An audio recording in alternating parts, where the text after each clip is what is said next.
This is really a pleasure to be back, and I'm incredibly gratified that on a Friday afternoon so many people were willing to hang around for the last event. I got sufficiently nervous when I realized the time slot I'd been given that I was thinking about a different kind of title, and my alternative title was, "You've got Brexit, we've got Trump, let's just go drink." But in any event, here I am. I'm going to say a few words about the Pathways to Prosperity report, just by way of starting, run you through a few slides just to kind of illustrate the argument or the case that we made in that report. And then I guess the rest of this in part comes under the heading of be careful what you wish for. We put this report out hoping it would attract attention and interest from policymakers, particularly in our states, where really, as you probably know, in the US, education is primarily a responsibility of the states and localities. The federal role is, I'd have to say, my friends in the federal government won't like this, but I'll say it's relatively minor. The feds only contribute about 10 cents on the dollar for US education, and particularly in the vocational and career area.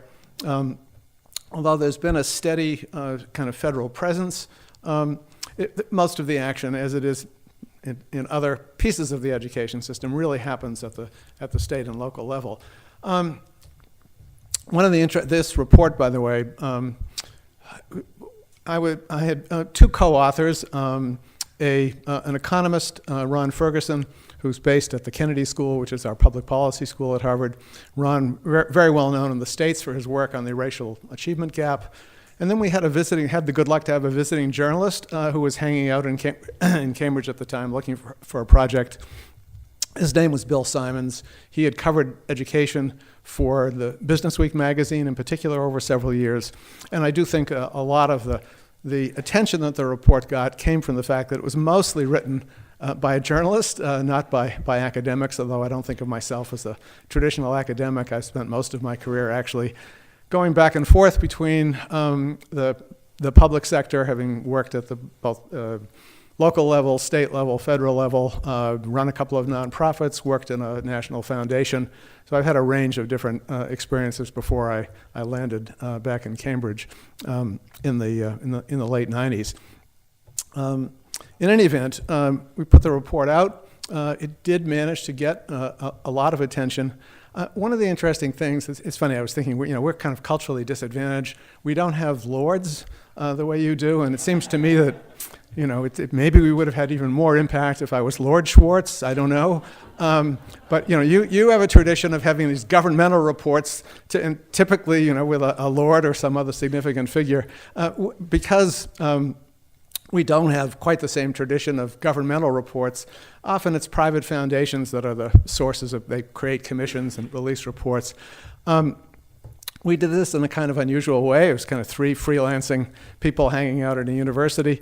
If you notice on the cover of the report, you don't see the names of the authors. I happen to be the academic dean at the Graduate School of Education, so I didn't feel I needed to ask anybody permission. I just stuck basically the Harvard Graduate Pathways to Prosperity project, Harvard Graduate School of Education on the cover. You had to kind of go to the back to find out who actually wrote the darn thing.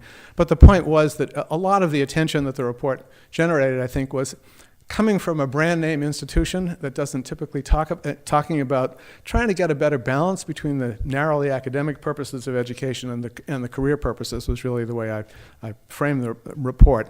And as you can see from this quote from the report, we use pretty dramatic language, journalists' language, not academic language, to kind of get people's attention. Bottom line is, as you'll see after I move through some of the main sort of argument of the report, is that what I hope would happen did in fact happen, which is a set of state leaders kind of came forward and said, okay, you've convinced us there's a problem. Will you help us figure out a way to kind of respond to the problem? And by the way, just one other important point about sort of the strategy of reports. Counterintuitively, we made a decision not to load up the report with a specific set of recommendations. My experience has been you issue a report, people may look at the executive summary, they then go straight to the recommendations, and that's basically it. We wanted to use the report to put a problem on the table. and to try to stimulate conversation among policymakers, among business leaders, among education leaders. The problem, in a sense, really both problem and opportunity. The big data, the jumping off point for us was we were 20 years into the movement to kind of raise academic standards in the US. I was actually played a fairly central role in that I ran an organization specifically created by 6 corporate chief executive officers and 6 governors, 3 Republicans and 3 Democrats, in the late 90s to try to get more momentum around this idea of helping the states figure out how do we raise academic standards for all students, how do we put assessments in place to measure progress against those standards, and how do we build accountability systems that will both reward good performance and intervene for persistently weak performance. 20 years in, the basic story is essentially the same as it was when we started, only slight evidence of improvement. The key point here is if you look at those with bachelor, this is the education level of the US labor force is what this is titled, but these numbers are almost exactly the same for 25-year-olds as they are for the 25 to 64-year-old cohorts. Roughly, if you add up those with a bachelor's degree or graduate degree, you get about, at that point, 32%, just about 1 in 3 young person with a university degree. Another 10% with a 2-year degree, and another, this is actually an overestimate we now know, but we were estimating at the time that maybe there was another 12% of people by their mid-20s with a 1-year post-secondary certificate that would actually have value in the labor market. You add those numbers up and you get roughly half of young Americans. And at the time, there was this kind of growing movement in the US where the kind of mantra was college for all. Now again, in the US, when you say college, most people think 4-year college or university. They don't think 2-year. So our basic point was, well, we can say that we want everybody to go on and get a university degree, but if the reality is 20 years in to this work, only half of young Americans have any kind of a post-secondary credential that has value in the labor market, the obvious big question is what's our strategy for the other half of young people in a world in which the returns to skills and credentials are obviously increasing almost exponentially. This is in part to point out that the only mechanism we really had for credentialing young people was our higher education system. So that was part 1, looking at the attainment data. Part 2, and this is controversial, and I know that I've heard a couple of other presentations over the course of the last 2 days that have reinforced the idea that we're moving into a world in which the middle of our economy is hollowing out and we're only going to have 2 kinds of jobs, high-wage, high-skilled jobs for those with at least a university degree or better, and low-wage, low-skilled jobs for everyone else. Well, obviously economists are not necessarily unanimous on this or other issues, and there's a center led by at Georgetown University, the Center on Education and the Workforce, led by a labor economist with a lot of governmental experience named Tony Carnevale. That center has put out a terrific series of reports. If people want to know kind of what's going on in this field in the US, that's the first place I would point you to. And Tony and a lot of others began saying, hey, wait a minute, as we look at our labor market now and in the future, we don't see the disappearance of so-called middle-skilled jobs. We think that there'll be roughly 30% of jobs that certainly the best of which will require some education beyond high school, typically a strong kind of STEM foundation, but not necessarily a 4-year degree. What are some examples of those jobs and what fields? Well, here you see computers and IT and engineering, healthcare, manufacturing. These are kind of technician-level jobs typically. Lots of job openings, good median annual pay. In the STEM fields in particular, the Brookings Institution put out a report in 2013 arguing that contrary to the kind of stereotype that a lot of Americans had that, oh, STEM jobs, those are for people with at least a 4-year degree, their argument was roughly 50% of the jobs in these so-called STEM fields are actually in this technician level category. Half of the jobs in the STEM field. So that was the second piece of our argument in a sense. So only, and by the way, if I go back to that slide for a minute, I mean, the big story that has really been going on here kind of over a 25 or 30 year period is is the rising proportion of jobs in the U.S. economy clearly requiring some form of post-secondary education. And the way that typically gets played out is people say, oh yes, roughly we've moved from 1/3 of our jobs requiring some college to 2/3 of our jobs. But the point here, at least in this pie chart, suggests that there are almost as many jobs projected between replacement jobs primarily, but new jobs as well, in this so-called middle skills category. The third piece of our argument, and this was really kind of serendipitous, in 2010, my wife and I took leaves from our jobs for 3 months and joined Simon Field and his team that were just in the last stages of their Learning for Jobs study, 16-country study. As I mentioned yesterday afternoon in the panel, I happened to be on the team that spent a week looking at the German system. My wife was on the teams that looked at 2 Scandinavian systems, and this really, got us thinking hard about what is it that the U.S. could really be learning from strong vocational systems. And with this slide, this actually came from originally from the OECD report, Learning for Jobs, and this basically. What we were arguing is, look, if all across Central and Northern Europe, between 40 and 70% of upper secondary students are in vocational education, and some of these systems, particularly those that combine workplace learning and school learning, are getting really good results, shouldn't we be starting to pay more attention? And on this slide, the purple bar is for those systems that combine the so-called dual system countries that combine workplace learning and academic learning. Switzerland happens to have the largest proportion of its young people in work-based learning, which kind of drew our attention to Switzerland, and we then started what's now been a kind of round of visits there, study tour visits, where we've brought U.S. policymakers to take a look. In any event, one consequence of the report was it just seemed to generate a fair amount of interest and energy in trying to figure out some new way to kind of come at the problem in the U.S. And lots of different organizations, some of which have been around in this field for a long time, others which are relatively new coming in. Pretty soon we had a sort of a network of networks, if you will, lots of different organizations, some National Governors Association, U.S. Chamber of Commerce Foundation, the organization that represents the state superintendents of instruction, in particular, starting their own networks around this in this space. So the report was issued in February 2011. In early 2012, we sent out invitations to, I think, initially 6 states that had expressed strong interest, invited me or someone else to come give a talk. We had, by the way, we had speaking invitations from 30 states very quickly, and Bill Simons, our one-person staff, was basically on the road for most of the next 6 or 9 months after the report.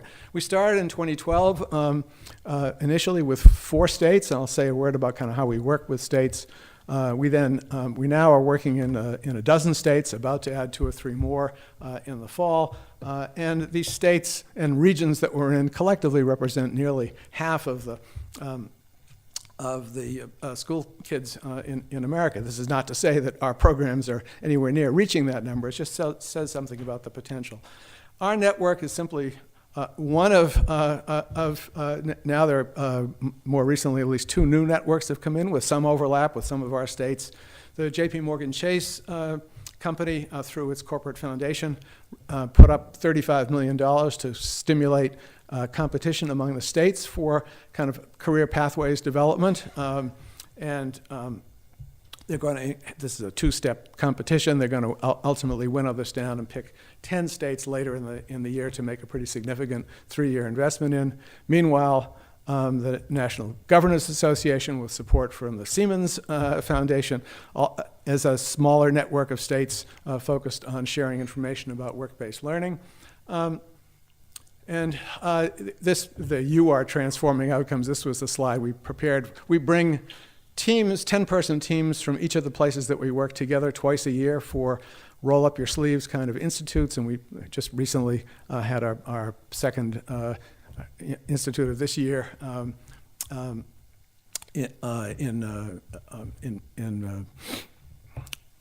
Texas. But this was just a way of quickly framing, what we're trying to do here is obviously we're trying to help students primarily succeed in both secondary school and post-secondary and get them launched on careers.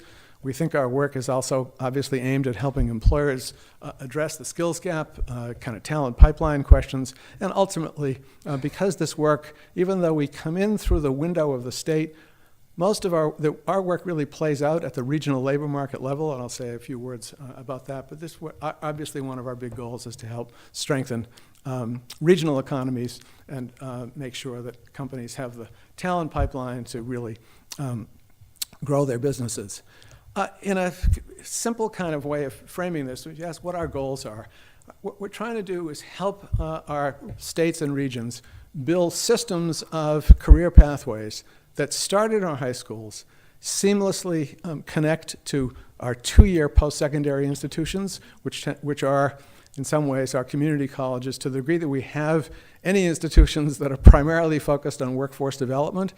It's the community colleges. Like your further ed colleges, they serve a multiplicity of purposes, and sometimes it's hard to get them to really prioritize or privilege the workforce development purpose, but for us, this is really important.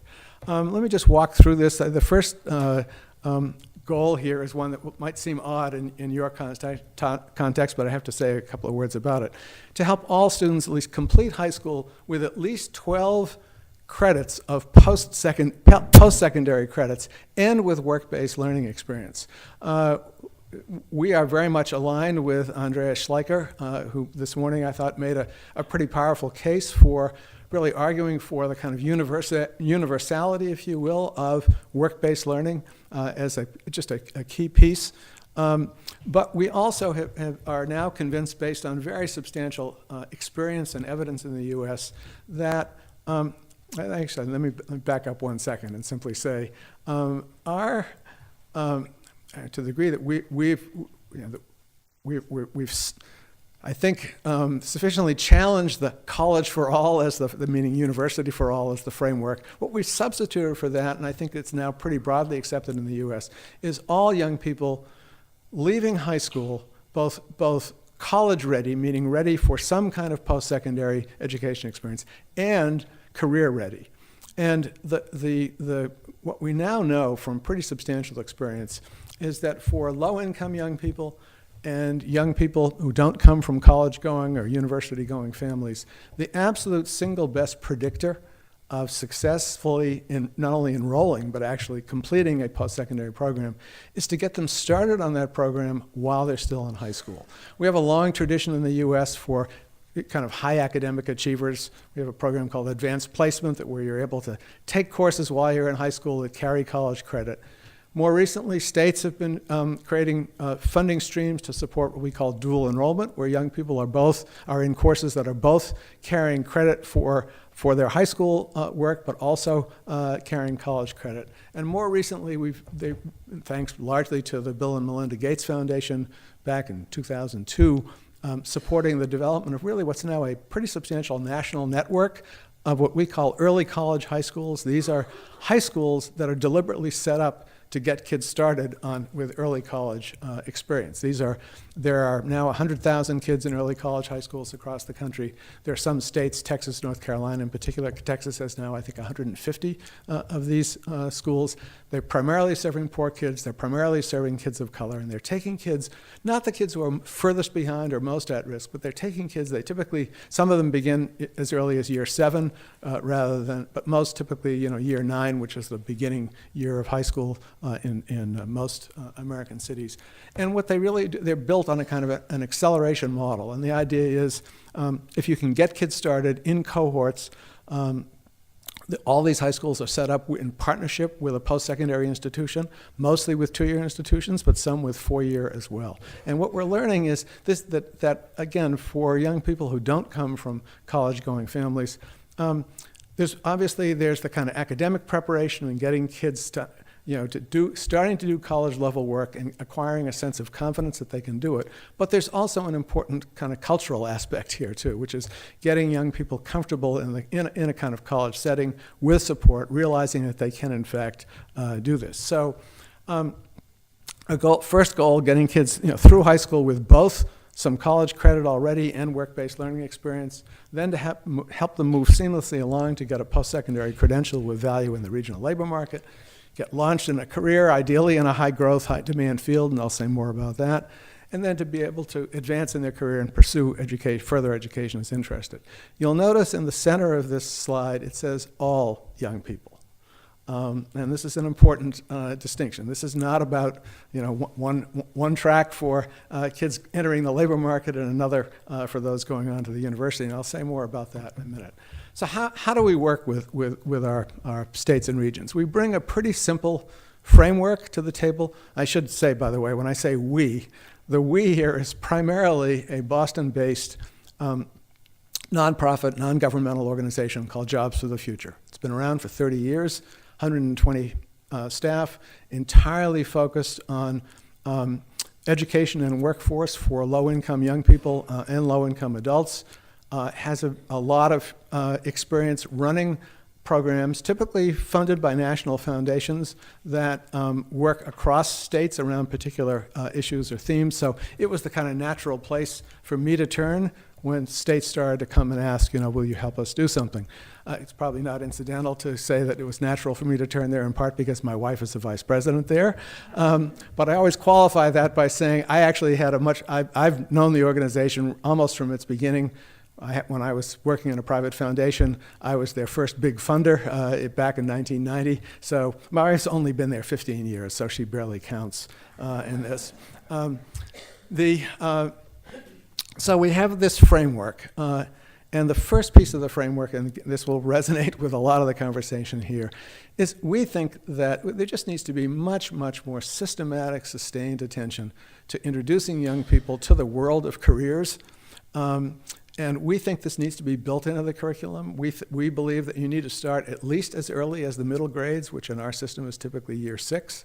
And the idea ought to be, in this kind of systematic, sustained way, help young people understand kind of what their own interests are, how those interests align with a whole vast world of potential careers out there, and then by the time they're in the year 9 or year 10, to be in a position to make an informed choice about choosing a particular career pathway to get them started, to really understand what the education and training requirements are to enter that particular field. But this has to happen with lots and lots of support, and it's simply, we don't have anything like the kind of history that you've had. I know you've had your ups and downs, but with having a real careers focus. So this is an important building block for us. That's first. The second, obviously, the theme of this of this conference, we work really hard with people to figure out how do you build a strategy to actually engage employers. You need them at the table for at the front end in the program design. You absolutely need them at the table to provide the kind of work-based learning experiences that young people need. You can't even do, I would argue, that the early career counseling and information, and this is not something that schools can do by themselves. I think we've heard a lot of confirmation of that today in terms of just the background and experience of most people who live and work in schools. Our school counselors have absurdly large student counselor ratios, and they have a variety of other responsibilities. So unless we can figure out a way to actually engage employers and educators together, as this organization has done, it's really going to be extremely difficult to build into our schools this kind of sustained exposure to the world of work and careers.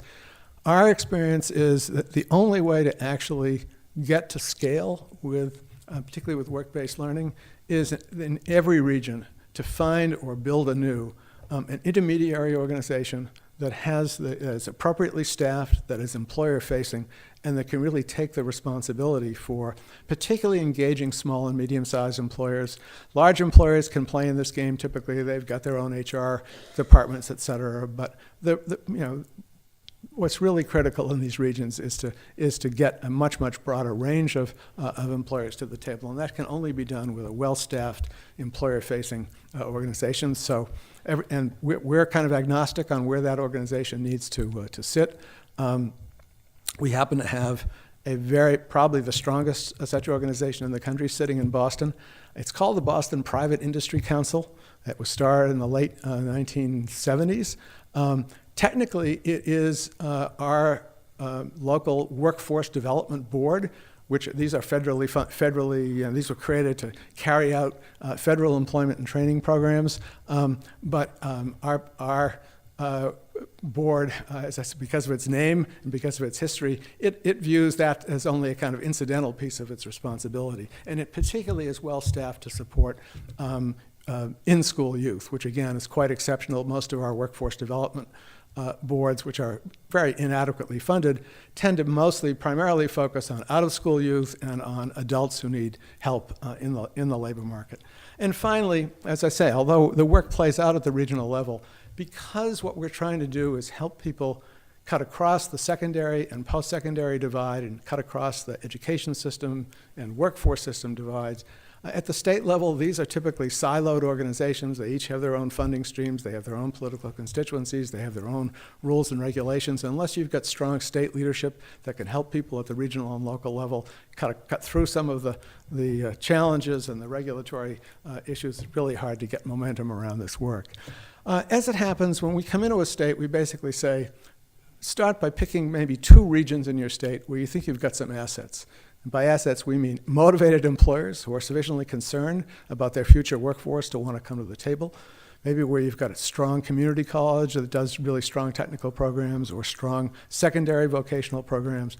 And then we say pick 1 or 2 sectors where you think there's both demand and where if we can get kids into those sectors, there's likely to be growth and there's likely to be mobility opportunities, so a young person can actually get started on a pathway that can pretty quickly get him or her to a kind of middle-class wage.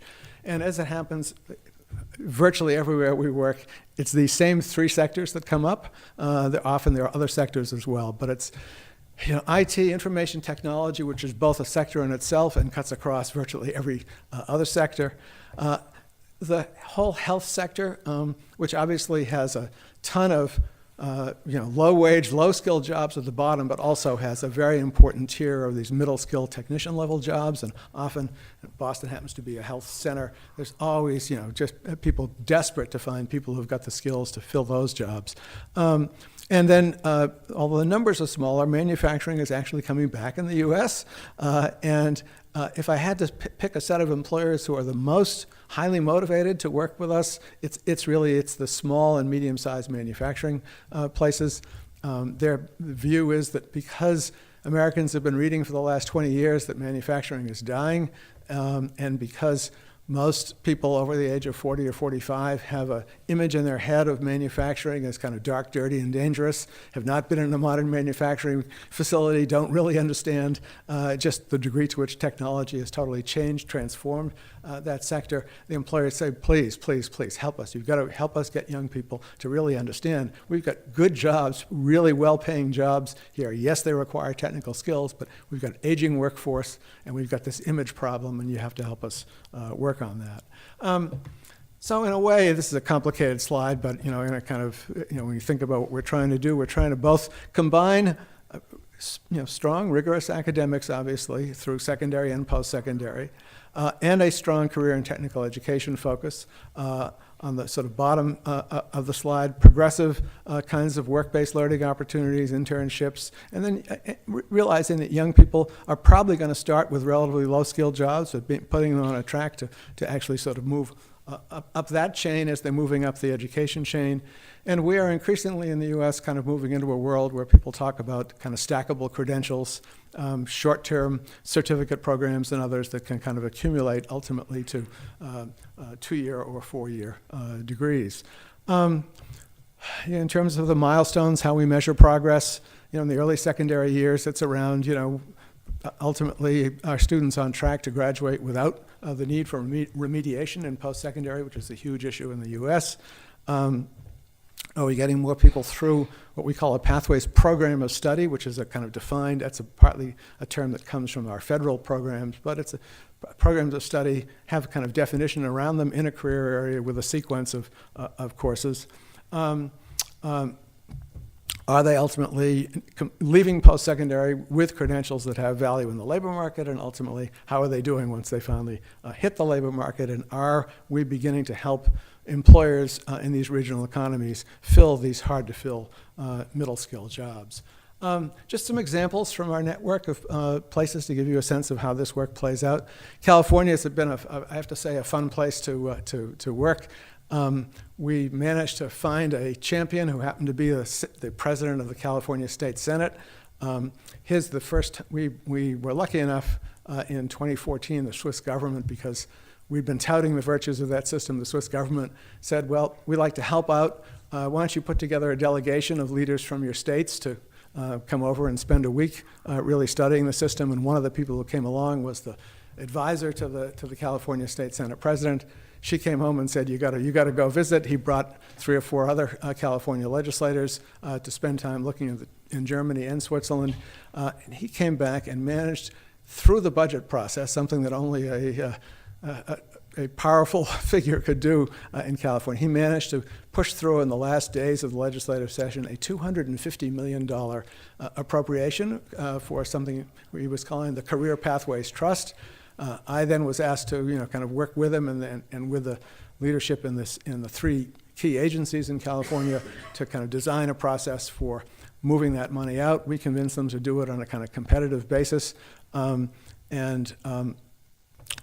crisscross the state, doing kind of consciousness-raising institutes for 3 days with the Senate president and the leaders from the state education agency, the state workforce system, and the state community college system.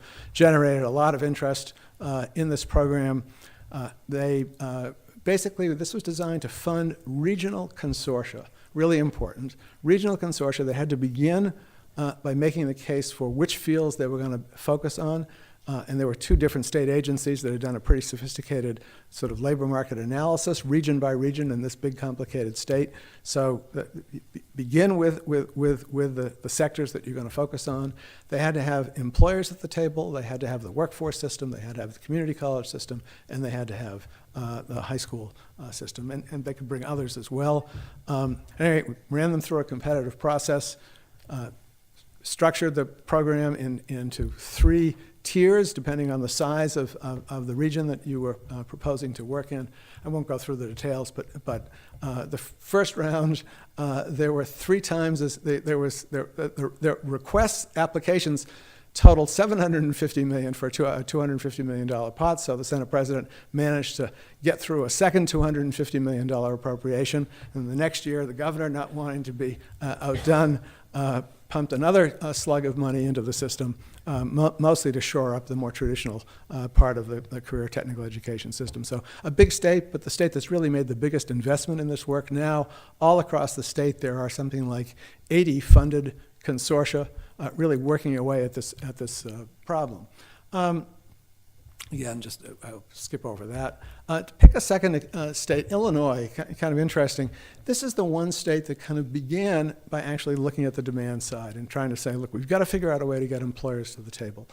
The state had a kind of competitive process where they decided to let contracts for organizations that were willing to take the lead in building out sectoral programs. So in energy, finance, healthcare, IT, manufacturing, et cetera. Basically, using a combination of federal money and private sector money. These sectoral associations, in Illinois, the manufacturing program, for example, it's the Illinois Manufacturers Association. In the computer world, in IT, it's a company called CompTIA, which is one of the big players in that sector. And basically what these learning exchanges do, so-called STEM learning exchanges, you can see here they provide curriculum resources, peer-to-peer networks, work-based learning. They sponsor challenges of various kinds, professional development, career development, et cetera.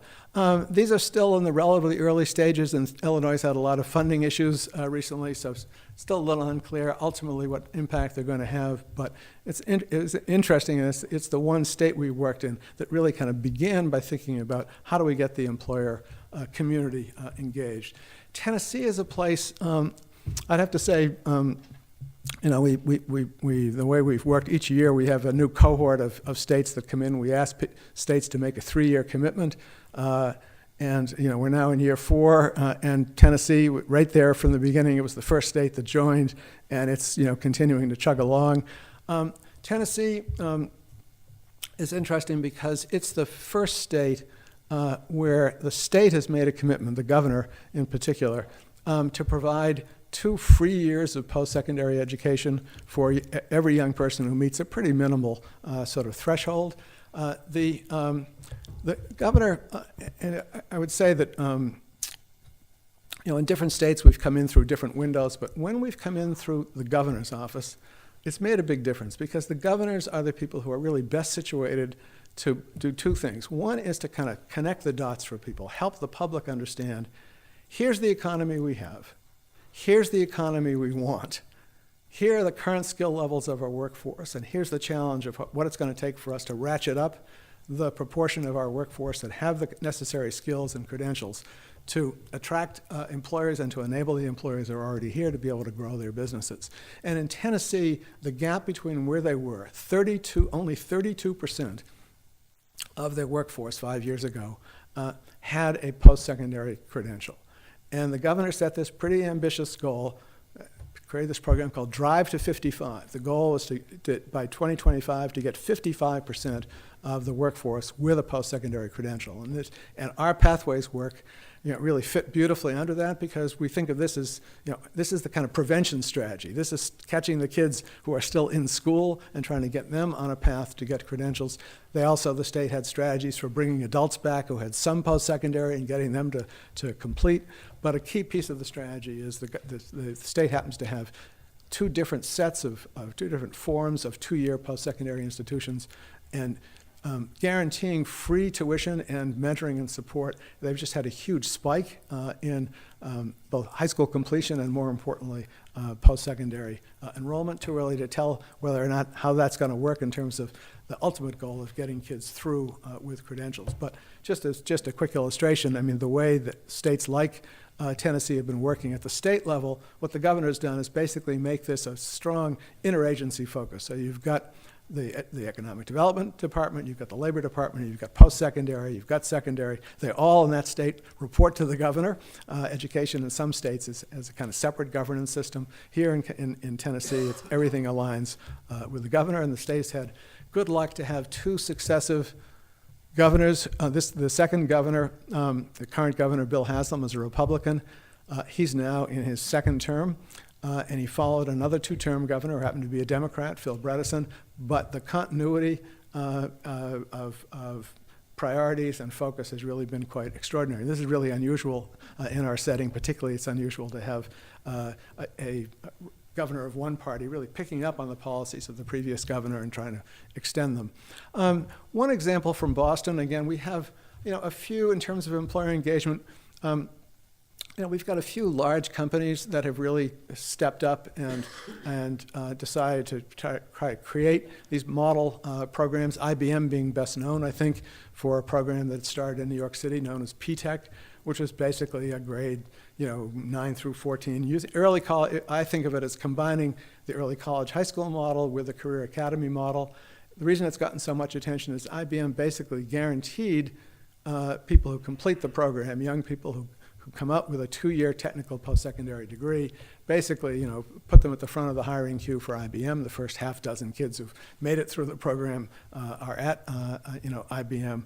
SAP, German software company with a strong U.S. presence, has done a kind of similar thing. They've got now a set of high schools around the country, 4 or 5 at least, and one is in Boston that we've worked closely with. And again, the way these programs play out, what you've got is a partnership between a really strong community college, the high school system, the workforce system, the mayor's office, Jobs for the Future, right in the middle of this work. This is an IT-focused high school first cohort moving through, second cohort joining, coming along next year. Although, as I mentioned, most of our membership consists mostly of states, we started to get approached in our 2nd year by leaders in metropolitan areas saying, we're not sure that our state wants to come in, but we would like to participate in this network. And Central Ohio, around the Columbus region, happens to have a very strong set of employers who've been very focused on education historically, and also happens to have a very strong regional community college called Columbus State Community College with really good leadership. And anyway, so we said, yep, we'll figure this out.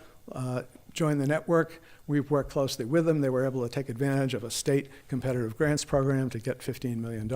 What's interesting about this one is it's one community college, 16 school districts in the region that have combined forces and have really created a system rather than each high school or each district setting up its own career pathways. They've kind of combined forces. So they've created a system where young people can seamlessly move across. They're not imprisoned by their own school district. They can participate in these career-focused programs and other schools in the consortium. This is, they call this the Innovation Generation Ohio. This gives you an idea of, these are just some of the marketing materials for each of the different programs. Each one has a strong set of employers working with them across the particular fields that they're in. Finally, the last example, and maybe this is California, probably the best example we have of a major employer that has really stepped up to address a huge talent pipeline need in its region. This company with this absurd name, now they call themselves the Wonderful Company. It was Paramount Farms until fairly recently, but the Wonderful Company, it's the largest grower in Central California. And it basically was really, in this highly rural, very poor, mostly Latino region, just worried about creating opportunities for young people. How do we persuade young people to stay in the region? How do we fill our middle skill and managerial jobs? And they made just a huge commitment. I sat on the review committee in California for the first round of these Career Pathways Trust grants, and they came in with just a blockbuster. It was the only proposal. It was really employer-led. This company has like a 15-person education unit inside its company, and it's a kind of soup to nuts operation. They're focused. They have a consortium they're now working in 6 high schools, 3 community colleges, 2 four-year institutions. They pick kids up in middle school. They run summer camps. They offer every kid who stays in the program a paid internship in the company. They've recruited other companies as well. They're focused on preparing people for degrees in 3 fields: plant science, agricultural business management, and agricultural mechanics. And you can see this is one of those strategies that over time could really help transform a region's economy. Last thing I want to say, and this is pretty current. So last week I managed to get a meeting with a new network that has relatively recently come into being. One of the things I think that I learned especially from Switzerland, but it's true in other strong systems as well, is that the role, if you think about what we want from employers, ultimately the goal is to create a demand-driven system. This work, we all work, most of us, I suspect, in this room work on the supply side. We're trying to, we're providers of one kind or another, whether we're inside the education system or out. But ultimately, the supply side and the demand side really have to come together.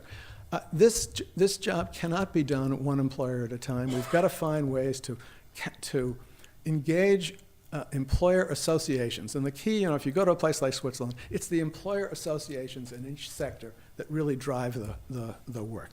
They're the ones that recruit the companies. They're the ones that take the lead in the development of the standards. They partner with the educators around the curriculum to make sure the curriculum is aligned with the real skills they need. They sit on assessment systems, sit on assessment boards, so at the end of the day, at the completion of the period, they are certifying that, yes, this young person has the technical or work skills and professional skills that we need, while the educators are certifying the person has met academic requirements. And we're just very far from that model in the US, and I suspect you're very far from that model as well. So for us, a key question has been, how do we mobilize our employer associations by sector to start to pay attention to these talent pipeline issues? And